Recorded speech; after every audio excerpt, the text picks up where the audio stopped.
예, 큰 빚을 지면 요구 안 해도 종이 된다. 큰 빚을 지면 요구 안 해도 종이 된다라는 제목으로 하나님 말씀 증거하도록 하겠습니다. 우리 몸이 아니라 마음이 가 있는 것이 우리 본향입니다. 마음이 어디 가 있느냐? 몸은 여기 있다 할지라도 마음 가 있는 것이 그게 중심지고 그게 진짜 우리가 거할 곳이라는 것입니다. 이사 갈 준비 해보셨습니까? 지금 이사는 안 가지만 한 달 전쯤에 제가 이사 갈 마음의 준비가 돼 있었습니다. 그랬더니 있는 집은 적당해요. 그리고 불편해도 참고 제가 그 샤워기 그 꼬다리가 좀 망가져가지고 바꾸려고 그러다가 이사 갈 건데 참았어요. 또 샀죠. 또 있을 거니까. 그렇게 되는 겁니다. 이사 간다고 생각하니까 불편해도 좀 참고 적당히 이렇게 넘어가게 되더라는 것입니다. 사도 바울이 그랬던 것 같아요. 이 땅에서 나타날 영광을 본 거예요. 천국 소망을 본 거예요. 그러니까 이 땅에 사실 그렇게 오래 있고 싶은 마음이 없는 거예요. 갈 곳이 있기 때문에. 그게 오늘 앞에 8절이죠. 8절 지나줄 건데 한번 읽어봅시다. 우리가 담대하여 원하는 바는 차라리 몸을 떠나 주와 함께 있는 그것이라. 근데 남아있는 이유가 뭐죠? 여기 남아있는 이유. 사명 때문에 남아있다라는 거예요. 그러니까 이 땅에 남아있으면서 주님께서 우리에게 사명을 주셨으니까 이제 곧 아버지 만날 거니까 효도하는 마음으로 또는 충성하는 마음으로 이 땅에 남아있는 거예요. 그러니까 이 땅에 남아있는 목적은 딱 하나입니다. 이게 떠나갈 사람, 확신이 있는 사람은 주를 기쁘시게 하는 사람. 그러니까 이 땅에서는 나를 기쁘게 할 이유가 없어요. 어차피 기쁠 일도 가면 다 있는 건데 여기서 쌓아둘 것도 없고 남길 것도 없고 그냥 내게 맡겨주신 사명이 있는 주를 기쁘시게 하는 사람. 거기에 힘쓴다 이렇게 얘기를 합니다. 9절을 한번 읽겠습니다. 시작. 그런즉 우리는 몸으로 있든지 떠나든지 주를 기쁘시게 하는 자가 되기를 힘쓰노라. 힘쓴다라고 표현된 것은 야심을 품었다라는 뜻인데 내가 주를 기쁘시게 하는 그런 야심을 가지고 있다. 야망을 가지고 있다. 그거 외에는 나는 아무것도 의지할 것이 없다. 마음에 두는 것이 없다. 이런 얘기를 하고 있다라는 것입니다. 빚진 자로 살아가는 겁니다. 우리 이 땅에서. 빚진 자. 그거보다 강한 파워는 없다라는 거예요. 함석헌 씨가 옛날에 썼던 시 이건 제일 유명한 것 같아요. 그대 그런 사람을 가졌는가라는 시인데 한 4년인가 5년쯤 되는데 저는 맨 앞에 거가 제일 기억나더라고요. 말리길 나서는 길 처자를 내맡기고 맘 놓고 갈 만한 사람 그 사람을 그대는 가졌는가.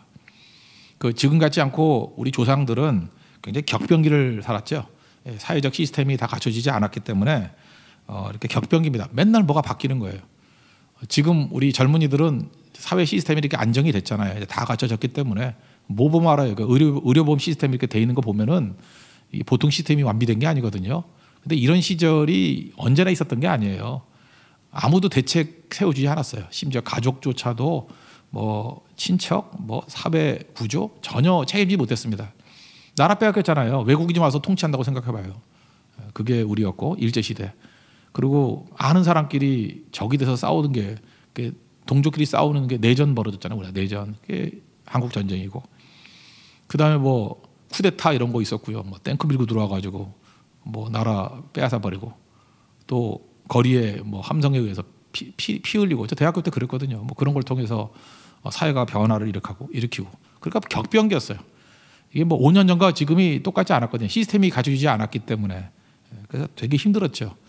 근데 특별히 일제시대 때 이렇게 살았을 때는요. 갑자기 아버지가 있었는데 아버지가 말없이 사라져버리는 거예요. 왜냐하면 일제 경찰에 잡힐까 봐. 그래서 아버지가 돌아올 때가 한 10년 있다가 돌아오고 15년 있다가 돌아오고 준비도 안 해. 이별의 준비도 없었는데 10년 있다 15년 있다. 옛날에 김삿갓이 많았어요. 김삿갓 한번 나갔다 오면 5년이라며 마실 나갔다 올게 그러면 5년 있다 돌아오는 거예요. 그죠? 그게 지금 같은 상식적으로 말이 안 되는 거지만 옛날에는 그럴 일이 너무너무 많았더라고요. 아직 남북 이산 찾기 할 때 보면은 헤어지려고 헤어진 건가요? 이렇게 형제자매 지금 있잖아요. 근데 아버지하고 아들하고 야, 집 지키고 있어. 잠깐 나갔다 올게. 그러고 남아놓은 거고 두 사람은 북한에 남아 있고 그런 식이에요. 헤어지려고 헤어진 게 아니거든요. 격변기가 그랬다고요. 그러니까 많은 일들이 있었죠. 그때에 급할 때 어떤 사람이 그런 거예요. 너무 급한 일이기 때문에 말리길 떠나야 돼요. 근데 처자식 맡길 사람이 친구가 있어요. 처자식을 맡겼더니 그 사람이 맡아주더라. 그들은 그런 사람을 가지고 있느냐. 그냥 마음이 와닿지 않습니까? 어려움이 있을 때 그냥 말 한마디 해주고 좀 돌봐줘. 그러면 5년이고 10년이고 돌봐줄 수 있는 사람. 그런 사람을 가지고 있느냐. 그건 빚진 마음이죠. 만약 그런 사람이 있다면 빚진 마음이겠죠. 옛날에 어떤 방송에 나오는 거 보니까 어떤 우리나라 재벌이에요. 10대 재벌 중에 한 분인데 그 사람 밑에 어떤 사람을 잘 돌보더라고요.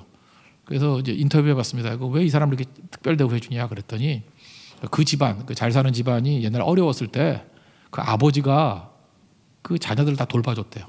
말 한마디에 아무 대가도 없이 10년, 15년 넘게. 그래서 그 가족은 전체가 다 이 가족에게 빚진 마음을 가지고 있는 거예요. 그래서 뭐 도와줄 거 없을까?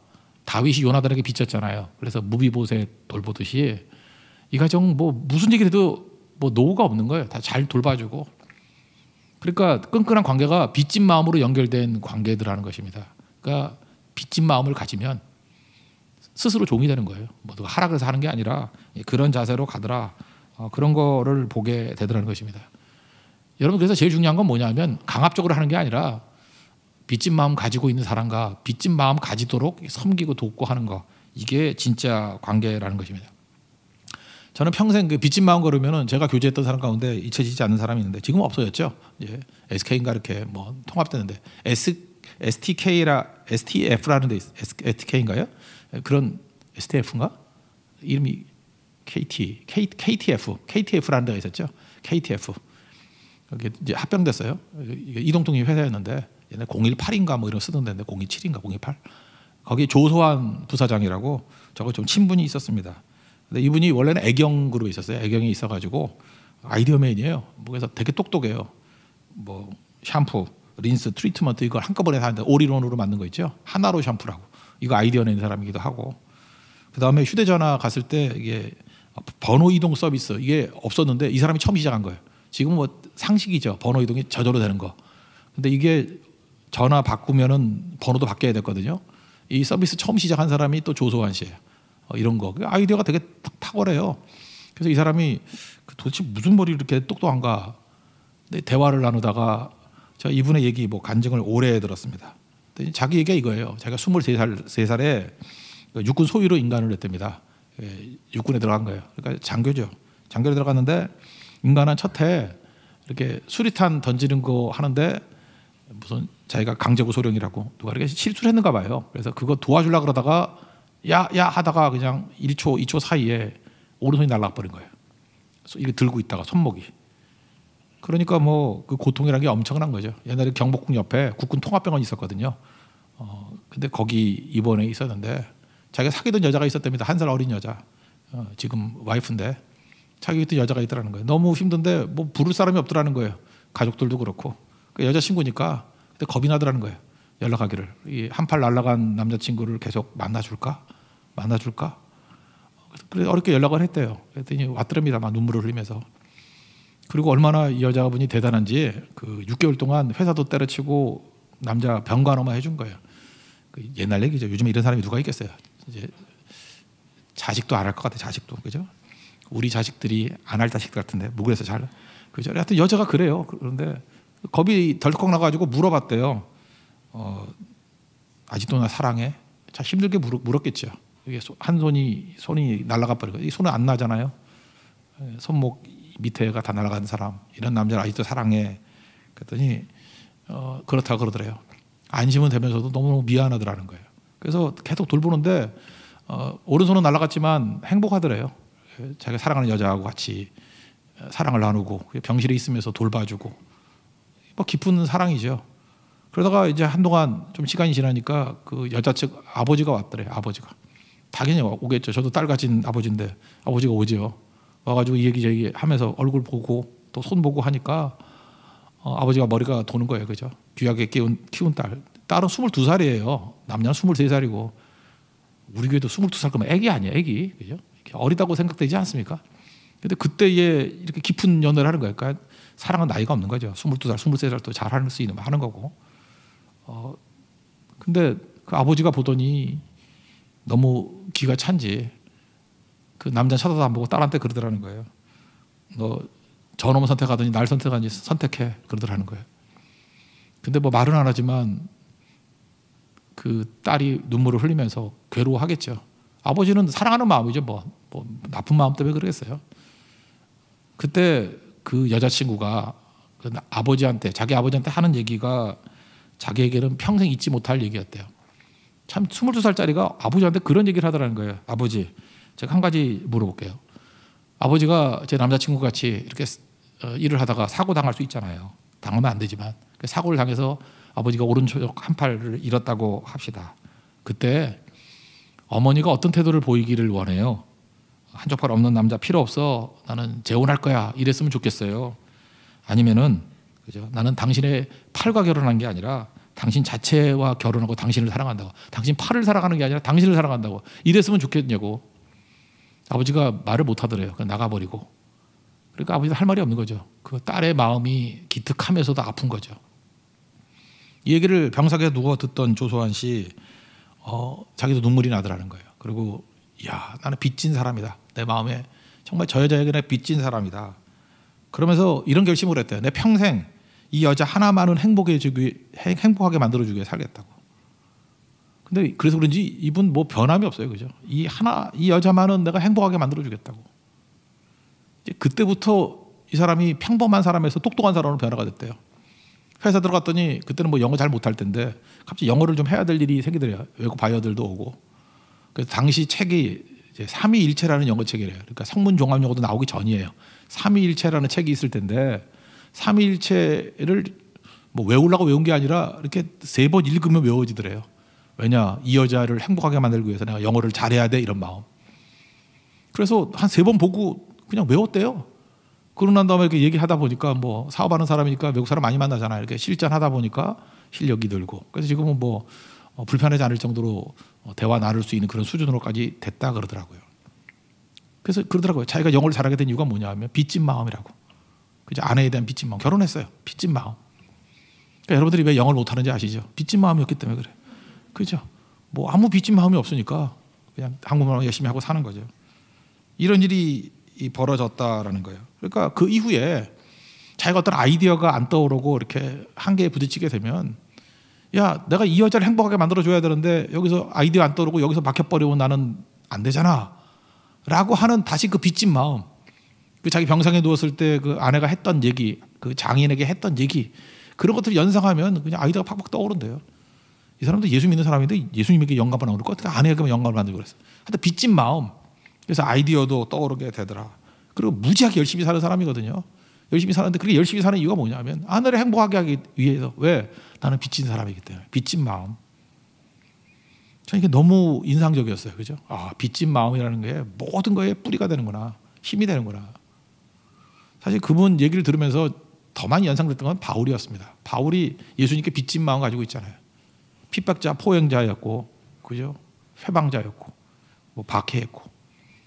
근데 예수님이 너 지옥 가 그러지 아니하고 다메섹 도상에서 만나 주셔서 용서해 주실 뿐만 아니라 사명도 주셨잖아요.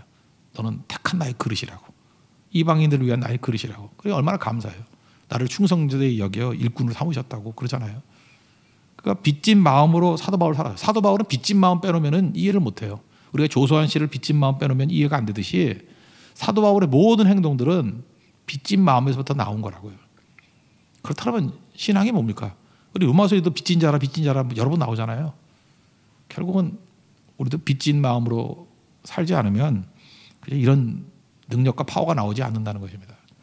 우리 고린도 후서에 나오는 사도 바울의 빚진 자의 모습은 이런 거예요. 내가 미친 듯이 열심을 낸다는 거죠. 왜? 빚진 자기 때문에. 조소아 씨가 미친 듯이 열심을 냈던 이유가 빚진 마음이 있기 때문에. 13절부터 15절까지 한번 읽겠습니다. 시작. 우리가 만일 미쳤어도 하나님을 위한 것이요 정신이 온전하여도 너희를 위한 것이니 그리스도의 사랑이 우리를 강권하시는도다. 우리가 생각하건대 한 사람이 모든 사람을 대신하여 죽었은즉 모든 사람이 죽은 것이라. 그가 모든 사람을 대신하여 죽으심은 살아있는 자들로 하여금 다시는 그들 자신을 위하여 살지 않고 오직 그들을 대신하여 죽었다가 다시 살아나신 이를 위하여 살게 하려 함이라. 사도 바울이 이렇게 미친 듯이 산다. 미쳤다는 게 뭐예요? 어떤 일에 깊이 빠졌다 그런 거죠. 왜 그렇죠? 주님 앞에 빚진 마음이기 때문에, 나 같은 죄인 살려주신 그 은혜가 너무 놀랍기 때문에. 지금도 그러잖아요. 사람들이 뭘 잘하는 사람 보면 다 미친 사람들이죠. 낚시 잘한다 그렇게 안 해요. 저 사람 낚시에 미쳤어. 저 사람은 뭐 바둑에 미쳤어. 음악 잘하는 사람도 보세요. 저 사람은 음악에 미쳤어. 그래야 막 나오는 거죠. 음악에 미치는 사람은요, 악보 모두 막 쳐요. 덜 미쳤으니까 그냥 찾고 그러는 거지. 한번 미쳐보세요. 그냥 성경에 한번 미쳐봐요. 그러면 성경 창세기부터 요한계시록 마지막 장까지가 이게 머릿속에 들어와요. 말 한번 미쳐보면. 그러니까 미쳐야 되는 거죠. 매니아라는 게 뭐예요? 열광하는 사람, 뭐 미쳤다는 거 아니에요. 깊이 들어갈 수 있는 거라는 것입니다. 여러분, 어린아이와 젖먹이, 오늘 시편 8편에서 나왔죠. 어린아이와 젖먹이들의 입으로 권능을 세우셨다. 그래서 원수들과 보복자들을 잠잠하게 하셨다. 원수들과 보복자들의 특징이 뭐예요? 힘 있고 똑똑하고 날고 기는 놈들이에요. 근데 이걸 더 센 사람을 통해서 물리치는 게 아니라 어린아이들과 젖먹이들의 입으로 권능을 세우셨대요. 어린아이 특징이 무엇입니까? 어린아이 순진해서 뭐 하나 이렇게 감동받으면 그냥 미친 듯이 뛰는 거예요. 그 애들이 막 사고 나잖아요. 왜 미쳐가지고 뭐 재밌으면 앞뒤 안 보고 그만 쫓아가잖아요. 하나님께서 그런 걸 원하는 거예요. 예수님 제자들의 특징도 보면은 어린아이 같은 특징이 있지 않습니까? 다 미친 애들이에요. 예수님 말씀 듣고 나를 따르라 그랬더니 앞 재지도 않아요. 배와 그물을 버려두고 아버지를 버려두고 이게 미친 거 아니에요? 생각 안 하잖아요. 그냥 가버리잖아요. 예수님이 무리를 걸어오시는데 베드로가 그러잖아요. 저도 가도 돼요? 그러니까 와 그랬더니 재지도 않고 가는 거예요. 쳐다보고 있다가 폭풍이다 쳐다보다 물론 빠졌죠 물에. 난 제일 웃긴 게 뭐냐면 수영 못하는 어부 처음 봤어요. 그 베드로는 모자라도 한참 모자라 그죠? 어떻게 어부가 물에 빠져가지고 목수한테 살려달라 그래? 되게 이상한 거거든요, 그죠? 그러니까 하여튼 약간 무능하긴 무능하지만 베드로에게 있어서 하나 깨달을 수 있는 건 뭐예요? 미치긴 미쳤죠. 예수님께 미친 거 아니에요? 그래 미친 거 아니에요? 그래 물 위로 오르잖아요. 예수님한테 미친 거잖아요. 예수님 바라보고 예수님 같이 나도 같이 걷고 싶습니다. 오라 하십시오. 오라 그랬더니 가잖아요. 이게 미친 거 아니에요? 사실은 이게 물에 빠졌어도 여기까지 이게 굉장히 귀한 거예요. 우리는 배 밖에 나오지도 못하잖아요. 무리를 걸으려면은 아웃 오브 보트. 우리는 보트 밖으로 나와야 되는데 그거 못 하잖아요. 베드로는 그거 하잖아요. 왜요? 미친 거거든요. 그 열심. 그 다 빚진 마음 그런 데서 나오는 거죠. 그러니까 제자들에게 이런 특징이 있더라는 것입니다. 옛날 책인데 김경일 교수라고 국민대 교수라고 생각하는데 나는 오랑캐가 그립다 이런 책이 있어요. 그 책 보면 이제 각 민족마다 특징들을 쭉 얘기하더라고. 미국 사람들은 개척 정신이 있대요. 개척이라는 특징이고 뭐 이렇게 개척 프론티어 정신. 그리고 서구 사람들은 합리주의적인 정신. 유럽 사람 만나보면 굉장히 합리적이래요. 일본 사람은 정성의 힘.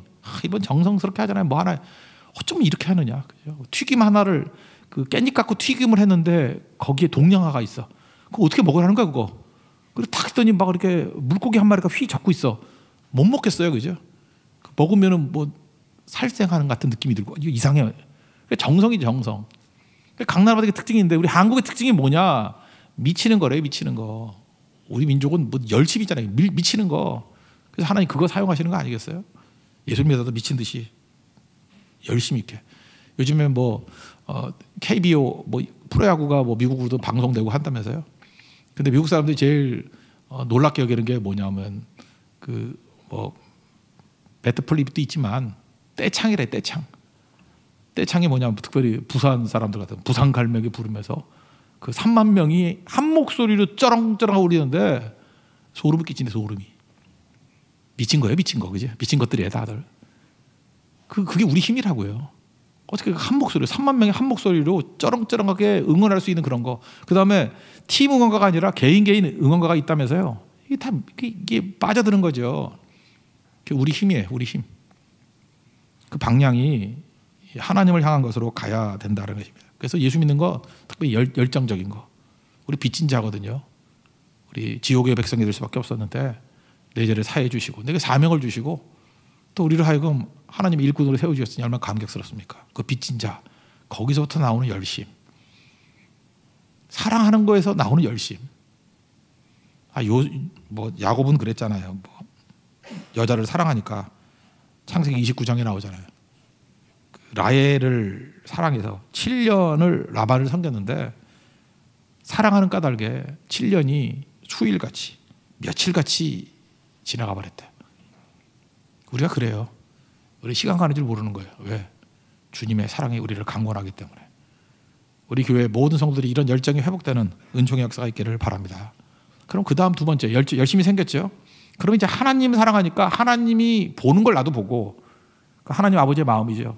하나님 마음 드는 걸 내가 마음에 두고 주님이 가는 발걸음에 나도 가고 주님 만지는 걸 나도 만지고 그러는 거예요. 주님이 뭘 제일 귀하게 여기겠어요? 영혼들 건진 바 되는 거. 누가복음 15장에 보니까 하나님이 제일 기뻐하는 게 뭐예요? 잃은 것들 찾아내는 거, 잃은 아들 찾는 거, 잃은 양 찾는 거, 잃은 드라크마 찾는 거, 잃은 거 찾는 것보다 더 귀한 게 어디 있겠습니까? 그래서 이제부터는 에고가 아니고 내가 아니고 하나님의 시각으로 산다 그러는 거죠. 그러니까 하나님의 시각으로 산다는 게 뭐예요? 하나님의 눈으로 산다는 거예요. 그래서 이제부터는 내 눈으로 안 살겠습니다. 욥의 친구들의 문제가 뭐예요? 왜 정죄하고 비판하고 판단했죠? 자기 기준, 자기 뜻으로 하니까. 그래서 여기 위대한 선언이 나와요. 내가 이제부터는 어떤 사람도 육체를 따라 알지 아니하기로 작정했대요. 지금 새로 번역된 것에서 육신 그러는데 육신을 따라서 알지 아니하기로 작정했대요. 16절 다 같이 읽겠습니다. 시작. 그러므로 우리가 이제부터는 어떤 사람도 육신을 따라 알지 아니하더라. 비록 우리가 그리스도도 육신을 따라 알았으나 이제부터는 그같이 알지 아니하노라. 예수님 육신으로 알면은 뭐 4대 성인 중에 하나겠지만 육신으로 따라하지 아니고 영적으로 그를 보면 누구예요? 우리 구세주 되시고 창조주 되신 거 아니에요? 우리가 새로운 피조물이라 그러잖아요. 그러면 창조주 아니에요, 주님이. 사람을 쳐다볼 때에도 육신을 따라 알지 아니하기로 결심했답니다. 육신이 뭡니까? 우리는 예수 믿는 사람들은 이렇게 봐야 돼요. 사람들 볼 때 절대 외모로 보면 안 돼요. 겉모습 보고 판단하면 안 돼요. 그 사람 스펙 보고 판단하면 안 된다고. 그 사람의 학벌 그걸로 판단하면 안 돼요. 그 사람의 재산 이런 걸로 판단하면 안 돼요. 그 사람이 무슨 자동차를 타고 왔는가 그걸로 판단하면 안 돼요. 그 사람의 배경이 뭔가 이게 다 육신으로 판단하는 거 아니에요. 이렇게 판단하면 안 된다는 거예요. 나의 이해 득실 유무 그런 걸로 판단하는 거 아니에요. 예수님 우리 그런 걸로 봐요? 예수님 우리 뭘로 봐요? 뭐 돈 있고 없고 그거 보나? 그거 봐요? 스펙이 좋고 나쁘고 그거 봐요? 명문대학 나오고 안 배우고 학벌 봐요? 뭘 봐요? 주님이 그런 거 안 봐요. 그러니까 육신을 따라 알지 아니하노라. 이게 주님께 빚진 자들이 살아가는 방식이에요. 그래서 그 사람 말투나 행동에서 저 사람은 육신을 따라 살아가네. 그러면 우리가 기분이 상해야 돼. 아니 크리스찬이 저렇게 사는 거 아닌데 기분이 상해야 돼. 기분 진짜 나빠야 돼요. 우리 육신을 따라 아는 존재가 아니기 때문에 그렇습니다. 주님 뭐로 보는 거예요? 뭐로? 하나님 형상, 하나님의 자녀, 잃어버린 자녀, 찾아야 될 자녀로 보는 거 아니에요. 그래서 로마서 14장 15절에도 보면 그 음식 문제 때문에 논쟁이 쭉 벌어졌어요. 그때 이렇게 얘기합니다. 그리스도께서 대신하여 죽으신 형제를 내 음식으로 망하게 하지 말라. 음식 먹고 안 먹고 그래 좋아요. 그것도 어떤 진리 중에 하나일 수 있어요. 근데 음식 문제 하나 가지고 그리스도께서 대신하여 죽으신 형제를 망하게 만드느냐? 말도 안 된다는 얘기죠. 음식 논쟁이 뭐 그렇게 중요한 문제냐? 먹든지 말든지 네 멋대로 해라 이마. 그렇지만 사람은 살려야 될 거 아니야. 이게 아버지의 눈을 가지고 사람을 바라보는 태도예요. 우리 빚진 자기 때문에 예수님이 마음 가는 것에 우리가 마음 가고 예수님의 태도가 우리 태도가 돼야 된다는 것입니다. 그러니까 하나님 형상도 지음받았으니까 뭐예요? 자녀니까 존중해 줘야죠. 우리가 어떤 선생님이 계시는데 선생님을 존경합니다. 그리고 그 선생님 아들을 뭐 딸을 막 박대해요. 그거 선생님이 좋아하겠어요? 화를 내지. 선생님을 존경한다 그러면 그의 아들이나 그의 딸들도 같이 잘해주는 거죠. 왜? 야 만나서 그럴 거 아니에요. 너네 아버지가 내 멘토고 내 은인이야. 은사 되셔. 정말 내 인생이 바뀌었어. 내가 얼마나 감사히 여기는지 아니? 그런 걸 자녀들에게도 전달해주면서 잘해줄 거 아니에요. 근데 뭐 은사라 그러면서 애들은 박대하고 핍박하고 앵벌이나 시키고 그런다 그러면 나쁜 놈이죠 그거. 그래서 마찬가지예요. 하나님을 사랑하고 하나님에 대해 빚진 마음이 있잖아요. 근데 하나님 마음 두는 게 그의 자녀들 아니에요. 사람들 아니에요. 그들을 존중할 줄 알아야 된다라는 것입니다. 그러므로 어떤 사람도 무시하면 안 돼요. 사람은 인격체이기 때문에 여러분 노트북이 있습니다. 노트북을 설득하는 사람이 있어요? 노트북아 제발 나와라. 물론 그런 바보들이 있죠. 이게 어떤 기계치들은. 그렇지만 기계기 때문에 설득하는 거 아니에요. 기계는 고쳐야 되죠. 그죠? 그리고 망가지면 망가졌다 그러는 거죠. 근데 기계나 쓰는 용어를 사람에게 쓴다고요. 사람 앉혀놓고 난 다음에 그죠? 너 고쳐야 돼. 그죠? 너 망가진 놈이야. 그건 기계에 쓰는 말이에요. 사람은 어떻게 고쳐요? 고치기는. 사람은 뭐 아프다 그러면 치유한다 그게 맞는 거지. 사람을 어떻게 고쳐요? 뭐 심지어 인간 개조 프로젝트 이런 얘기를 해요. 사람이 기계예요? 인간을 개조하게? 사람이기 때문에 설명을 해줘야 돼요. 왜 그런지. 너 그런 네 행동이 네가 생각하지 못했던 또 다른 일들이 벌어져. 근데 너 그런 의도가 아니잖아. 라고 설명해주고 설명이 깊어지는 걸 설득이라 그래요. 설명하고 설득하고. 주님이 그걸 원하신다는 것입니다. 근데 지금 그래요. 기분 나쁘다가 말도 안 해요. 말도 안 하고 맨날 판단만 해. 기준 갖다 놓고 기준에 맞지 않는다고 정죄하고. 그게 어떻게 주님을 사랑한다고 하는 사람의 태도겠어요. 빚진 자의 태도겠냐고. 그럴 수 없는 거죠. 그래서 어떤 사람을 존중하기 때문에 우리는 설명하고 설득하는 거예요. 그러니까 여러분 사람들에게 설명하고 설득하는 거 꼭 하십시오. 그죠? 그냥 마음속에 꽁하니 배쳐가지 말고. 그게 중요하다는 것입니다. 그래서 사도 바울은 믿지 않는 모든 사람들을 향해서 하나님이 저들을 구원받길 원하신다. 내가 이방인의 사도다. 그래서 핍박당하고 어려움 당하고 욕을 먹더라도 계속 설명하고 설득하고 그다음에 하나님의 성령의 도우심을 구하고 그래서 어떻게든 한 영혼이라도 더 건지기를 원한다. 그게 그의 마음이었다는 것입니다. 저는 사람에 대해서 함부로 말하지 마. 고친다. 뭐 정말 망한 존재다. 망가졌다. 사람이 어떻게 망가지겠어요? 사람 망가지는 존재가 아니에요. 하나님 형상인데요. 잉여인간, 잉여 그런 표현하지 마세요. 조금 전에 찬양했죠. 이 찬양 옛날에 그 연변과기대에 가면 연변에 있던 초창기입니다. 한 30년도 더 된 얘기예요. 얼마나 이 공산주의 사회에서 한 인격체로서 존중을 못 받았는지 그 연변과기대 학생들이 이 수련회 같은 거 하면요. 제 기억에 이 노래만 한 8시간 부르는 거 봤어. 당신은 사랑받기에 태어난 사람. 이게 너무 좋은지 똑같은 노래를 우리도 많이 하는 교회인데 여기 가면 우리가 신들매 풀기도 감당치 못해. 한 8시간 밤새도록 이 찬양을 부려요. 밤새도록.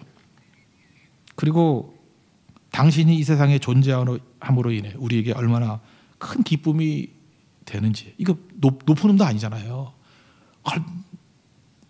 당신이 이 세상에 존재함으로 인해 우리에게 얼마나 큰 기쁨이 되는지 하면서 큰 기쁨이 할 때 막 목이 갈라져요. 자기가 얼마나 귀중한 존재인지에 대한 대접을 처음 받았기 때문에. 이걸 주님이 원하신다는 거예요. 누굴 무시해요? 무시하는 거 올바른 게 아니죠. 그래서 복음은요. 전략적으로 접근하는 게 아니고 그냥 약하고 어려워. 그러니까 사람에게 접근하는 거예요. 그래서 로마 시대 때도 인간 취급 못 받았던 사람에게 먼저 갔잖아요. 여자, 노예. 그 여자들 예수 믿고 로마 변화시킨 거 아니에요? 로마가 그 막 가는 나라였던 거 아시죠? 굉장히 방탕한 나라였어요. 근데 시간이 가다 보니까 뭐 성병 돌고 뭐 이 나라 꼴이 말이 아니에요. 그래서 젊은 남자들이 지들이 놀 때 놀지만 결혼할 때쯤 되니까 아버지 어머니가 너 그 클럽 다니는 애들하고 결혼하면 안 돼. 애들 제대로 나오지도 않아. 제대로 된 여자는 크리스찬밖에 없어. 그래서 결혼을 다 크리스찬 여자들하고 귀족들하고 했어요. 귀족들이 그냥 친히 데려다가. 그들이 한 거 하나도 없어요. 뭐 결혼하겠다고 뭐 간 적도 없고 그냥 모셔다가 낮은 지위에 있던 크리스찬 여자들 다 귀족 아내들 됐어요. 애를 낳으면 엄마가 키우잖아요. 엄마가 신앙교육 시키고. 그래서 300년 만에 로마 뒤집어진 거예요. 로마 뒤집어진 거예요. 콘스탄틴 대제 그 엄마도 대단한 엄마 아니에요, 그죠? 소피아인가 엄마가 그 엄마의 그 역량이 또 있어서 뭐 평가는 어떻게 되든 간에 하여튼 기독교 국교 만들고 공인하고 대단한 거 아니에요? 여자의 변화를 여자 노예들이 신앙 안에서 정직해지고 변화가 되니까 인품이 자기 주인보다 높은 거예요. 사람 그렇습니다. 인품 앞에 아무리 핍박을 해도 인격 앞에 고개를 못 드는 거예요. 나중에는 반말 쓰기가 힘들어진더래요. 종인데 너무 고귀한 인품, 그리스도를 보듯이. 그러니까 차마 반말을 못 하는 거예요. 반말을. 그게 로마 변화시킨 겁니다. 한 인격을 하나님의 존엄이 있는 형상으로 바라보는 이 운동들, 그런 게 벌어진 거죠. 저 우리나라도 마찬가지 생각해요. 우리나라 그 평안도가 원래 기독교가 굉장히 부흥하지 않았습니까? 평양 같은데. 평양. 그 이유가 뭐냐면 거기가 가장 차별받던 지역이거든요. 조선시대 때까지 서북 사람들 그러면 지금은 뭐 요즘 시대 잘 모르지만 서북 청년회 그러면 거기가 뭐 엄청 센 놈들 다 모여 있는데요. 거기는 뭐 진짜 우파 뭐라 그러죠? 그 깡패 집단 같이 뭐 엄청 센 애들이에요 거기. 이 평안도가 되게 세거든요. 이 종갓나 새끼들 이러면서 뭐 하여튼 무섭잖아요 거기. 우리 외갓집이 평안도기 때문에 알아요. 엄청 세요. 가족끼리 싸워도 전쟁이에요 전쟁. 그렇게 센 사람들이거든요. 그러니까 조선시대까지 핍박당하던 데라고 거기가. 거기에 기독교가 들어간 거예요. 왜 평양이 그렇게 핍박받게 된 거 뿌리가 되게 깊습니다. 12세기 지금부터 그냥 800년 900년 전에 내려가는 거예요. 고려시대 때 고려시대 때 인종이라고 있죠. 그때 묘청의 난, 이자겸의 난 이런 건데 12세기 초에 16대 왕이 예종이라는 왕이 있었거든. 예종. 근데 인주 이씨라고, 인주 이씨는 인천 근거로 하는 이씨예요. 요즘에는 인주 이씨 잘 못 봤는데 인주 이씨 또는 인천 이씨라 그래요. 이자겸 그 집안인데 그 예종에게 자기 딸 2번 딸을 시집 보내요. 왕후가 됐다고. 그래서 예종하고 2번 딸하고 사이에서 태어난 게 그 다음 왕이 17대 왕이는 인종이에요. 인종이거든요. 인종도 24살밖에 못 살았어요. 인종. 근데 이자겸이 이 미친놈이지 그 3번 4번 딸을 인종의 부인으로 넣었어요. 말이 돼요? 엄마 동생이잖아요. 이모하고 결혼했어요. 이모하고. 이모 둘. 3번 이모 4번 이모하고 엄마가 2번이거든. 그러니까 이자겸이 누구예요? 인종에게 있어서는 외할아버지이자 장인이에요. 이런 막 가는 족보가 다 있나 진짜. 그렇게 됐다고요. 그러니까 뭐 혼자 난리치는 거죠. 그러니까 뭐 이자겸이 왕이나 마찬가지죠. 뭐 그러고 살았다고요. 그때에 묘청이라는 똑똑한 청년이 나왔어요. 이거 뭐 승려라 그러는데 하여튼 뭐 중은 중이지만 똑똑한 중이에요. 그 평양 천도설 기운이 풍수질이 되게 강했거든요. 개경은 안 된다. 그래서 평양으로 가자. 그래서 평양에서 그 왕궁을 짓고 있었어요. 거의 완성이 됐는데 갑자기 불이 나버렸네. 인종도 원했던 거예요. 자기 오른팔이고. 그러다 보니까 이 분위기가 이게 일종의 재수 없다잖아요. 그래서 안 간다 그랬다고. 상황이 지금은 평양 천도 안 되겠다. 평양 가서 거기에 뭐 잔뜩 다 준비해놨던 묘청 일파들 인종의 오른팔이었지만 아니 이거 뭐 다 해놓고 난 다음에 안 오면 어떡해. 그래서 반란을 일으킨 거예요. 그때의 개경파, 이 개경의 보수주의자들이죠. 개경의 대표적인 사람이 김부식. 김부식은 뭐로 알죠? 삼국사기 쓴 사람. 그러니까 김부식은 엄청난 보수주의자예요. 그래서 이 삼국사기를 쓴 그 시각. 김부식이 군대 이끌고 가가지고 묘청이나 평양에 빠졌어요. 그리고 난 다음부터 평양을 배제하기 시작한 거예요. 그리고 김부식의 그 역사관이 조선시대 그대로 내려왔고 지금까지 내려왔을 것 같아요. 그래서 김부식 때문에 삼국시대라 그러잖아요. 고구려, 백제, 신라. 그거 아니었으면 어디가 우리 조상인지도 사실 설정하기 힘들거든요. 근데 삼국 말고 가야안이 있었는데 가야안은 또 빼버렸네. 그러니까 김부식의 사고방식에 너무 매여 있는 거예요. 왜 남아있는 책이 그거밖에 없으니까. 이전에 삼국유사 빼놓고는 정사로서는 김부식의 삼국사기밖에 없으니까. 인종 때거든요. 인종 때. 고려 인종 때. 12세기 시각이거든요. 그러니까 이때 보수적이니까 이 시각이 사실 조선까지 그대로 내려왔다고. 그러니까 조선시대 때도 평안도 사람들 높은 고위직에 쓰지 않았어요. 계속 그랬다고. 그러다가 이제 기독교가 들어온 거죠. 어디 들어간 거예요? 제일 어려운 데부터 들어갔어요. 그게 평안도예요. 그 생각보다 여러분들 역사의 주역들이 평안도에서 많이 나온 거 아시죠? 그게 복음이에요. 복음. 복음은 소외받고 인간 취급 못 받은 사람들에게 먼저 들어가서 그들에게 인간성이 회복이 되고 존엄성이 회복이 되고 그들이 오히려 인재가 되는 거죠. 언제나 그랬어요. 언제나. 지금도 마찬가지입니다. 기독교가 저는 이런 생각이 들어요. 그래서 뭐 말레이시아 가면 인도네시아 그 난민들도 있고 뭐 필리핀 난민들도 있고 뭐 그래요. 그러면 야 여기서 뭐 선하게 나올까? 뭐 주류를 공략해야지. 절대 그렇지 않아요. 기독교는요. 제가 인도 가서도 그런 얘기 했어요. 고아원. 니네 여기서 간디 같은 사람보다 더 영향이 사람 나올 수 있다고. 성령만 붙들면. 링컨까지 성령만 붙들면. 지금 난민학교 거기에 무슨 선하게 나올 것인가? 몇십 년 지나놓고 봐요. 그 사람이 뭐 인도네시아 대통령이 될지 알아요? 나중에 그럴 거 아니에요. 내가 그 산속에 있는 학교에서 그때 들었던 어떤 교육과 메시지를 통해서 오늘 내가 세워지게 되었다. 모를 일이에요. 그거는. 하나님이 어린아이와 갓난아기의 입을 통해서 영광 받으시기 때문에. 여러분 믿습니까? 그래서 복음은 그거예요. 누구도 무시하면 안 돼요. 그죠? 그들에게 복음의 힘을 가지고 나아가게 될 때 일어서게 된다라는 것입니다. 그래서 조선시대 때도 보면 평양이 피폐한 곳이었다고요. 그래서 그런 얘기 들어봤어요. 그 왕다움으로 끝발라지는 자리가 평양감사예요. 그래서 평양감사도 뭐 지시름을 안 한다 그러는데 평양감사 왜 그러냐면 여기는 전권을 휘둘렀다고. 거기가 아주 그 험한 지역이라고 생각해서 옛날에 삼천교육대 같은 그런 거예요. 평양감사는 지멋대로 다 할 수 있어. 오라고 하면 오기도 하고 죽이기도 하고 그냥 지멋대로. 왜냐하면 거기를 문제 지역이라고 생각했기 때문에 강압 통치를 했다고. 그래서 평양감사 할 만하다는 거예요. 그죠? 재량권이 많으니까. 그 얘기는 평양 감사 입장에서는 좋겠지만 거기 있는 사람들의 입장에서는 지옥이에요. 지옥. 생지옥이지. 생지옥 같은 평안도에 복음이 들어가서 동양의 예루살렘을 만들었잖아요. 그리고 실제로 지금도 뭐 교회 뿌리를 본다 그러면 이 평안도 쪽에 있는 평양 쪽에 있던 그 뿌리가 지금 내려와서 뭐 남쪽도 내가 볼 때 마찬가지인 것 같아요. 경제로도 잡은 것 같고 여기 변화시킨 것들도 보면 그 뿌리가 만만치가 않다고. 가장 낮은 지위의 사람들이 가장 중요하게 쓰임받는 사람으로 변화가 되더라. 그게 복음이 하는 일이에요. 빚진 자들 이렇게 하는 거예요. 주님이 관심 갖는 것, 약하고 소외되고 힘없는 사람들을 향해서 나아가는 것. 그게 복음입니다. 복음의 빚진 자. 그럼 그들을 어떻게 변화시킬 거예요? 변화시키는 방법. 그리스도 안에 있으면이에요. 내 능력, 내 가르침 갖고 되는 게 아니에요.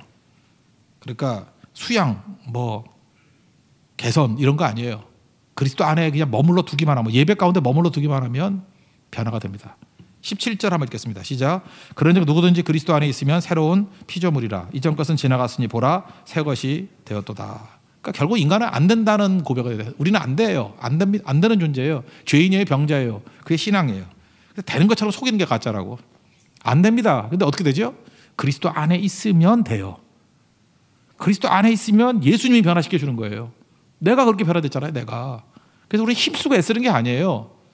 저들을 살릴 수 있는 건 그리스도 안에 있으면 새로운 피조물이라. 너 지금 아무리 문제가 있더라도 내가 그거 하나 보장해. 그리스도 안에 있으면 새로운 피조물 돼.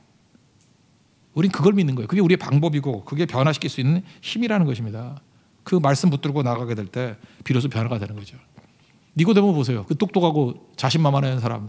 밤중에 예수님 찾아왔을 때 뭐라 그래? 너 다시 태어나야 된다 그랬더니 아니 늙었는데 어떻게 엄마 뱃속에 들어가서 또 나와요?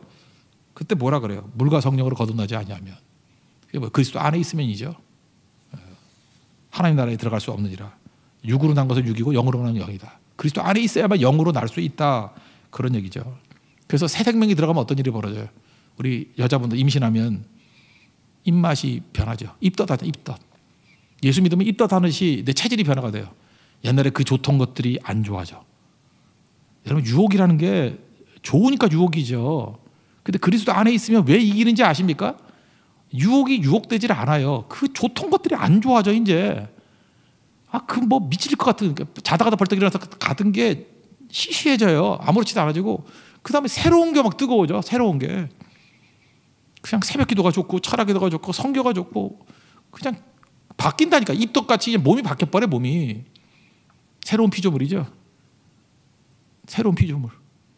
그게 변화되는 방법이라는 것입니다. 그 길로 가는 것들이 꼭 있어야 된다는 것입니다. 여러분들 하나님 앞에서 이 사명, 그걸 화목해하는 직책이라는데 이 화목해하는 직책에 충성 다하는 우리 믿음의 신실한 종 되기를 바랍니다. 자리에서 일어나겠습니다. 우리 하나님의 은혜 찬양하겠습니다.